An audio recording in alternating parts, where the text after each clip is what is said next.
In 2008, the Beirut Stock Exchange grew by 51%, the best performing exchange in the world at the time.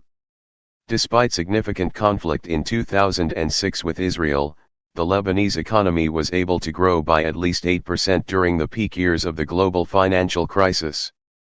This was followed by a period of stable growth from 2011 to 2017. However, Lebanon's economic fortune started to change. High government debt, a devalued currency, and an over-reliance on exports put the Lebanese economy in an unstable position. As the country turns 100, a restructuring of the country's economy is the birthday gift the citizens desperately need. Lebanon has the third highest debt-to-GDP ratio in the world. Due to this tremendous burden, the government is forced to spend approximately half of domestic revenue on interest payments. When government revenues decrease, leaders turn to printing money and increasing taxes as the next best solution. Since the Lebanese pound is fixed to the US dollar, the government opted to create new taxes, such as a tax on voice messages. This was immediately rejected by the general population. These add-on taxes became a key driver of the current protests. Protesters have taken to the street since 2019, demanding resignation of corrupt leadership and a need for political and economic reform. The explosions on August 4 proved to be the tipping point, leading to the resignation of many senior officials in the government. New leadership is a positive step, but economic reform is perhaps the most important tool to create a stable future. IMF Managing Director, Kristalina Georgieva, proposed 4 key reforms the country must take to recover from the current economic crisis. The future of the country depends on the government's execution of these policies, with support from the international community. First, restore the solvency of public finances and the soundness of the financial system. Transparency is needed to account for government revenue, as well as missing funds from Banque du Liban, the country's central bank. Additionally, a tax policy that is more progressive and does not exacerbate the already depleted purchasing power of many citizens is a better solution. Georgieva echoed the sentiment by highlighting this rampant inequality.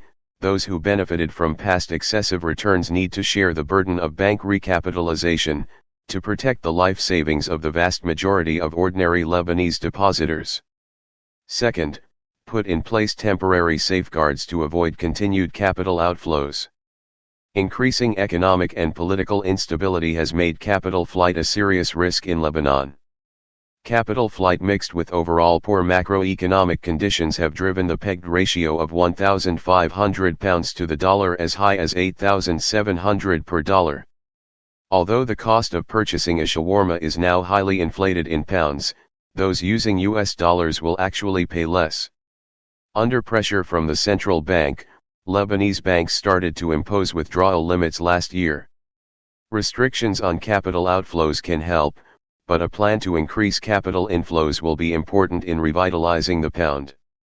A political outcome that is desired by the citizens of Lebanon should not be overlooked. Political stability will not only help curtail capital flight but will also increase foreign investment.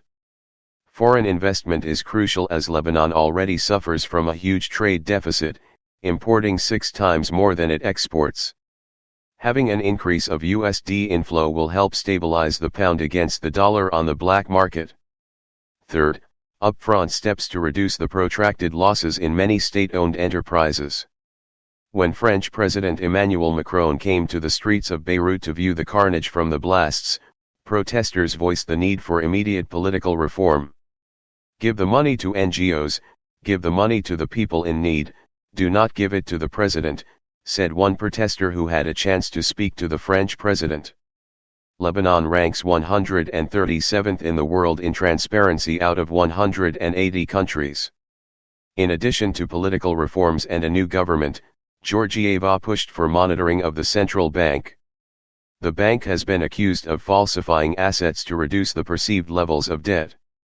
Comprehensive audits of the bank's activities should be prioritized to protect deterioration of the Lebanese pound.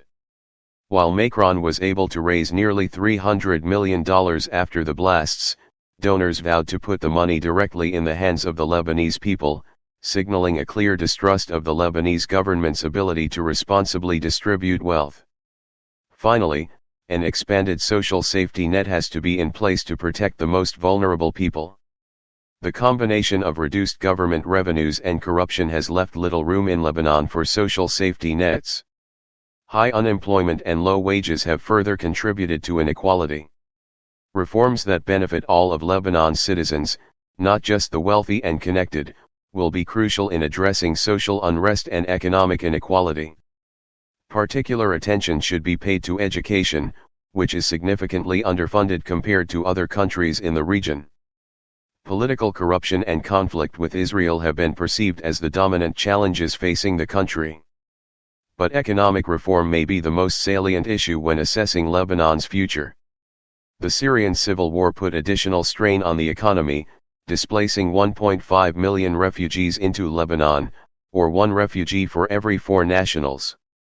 Overall, declining economic conditions mixed with political instability have resulted in many Lebanese leaving the country, especially those with the economic means to do so.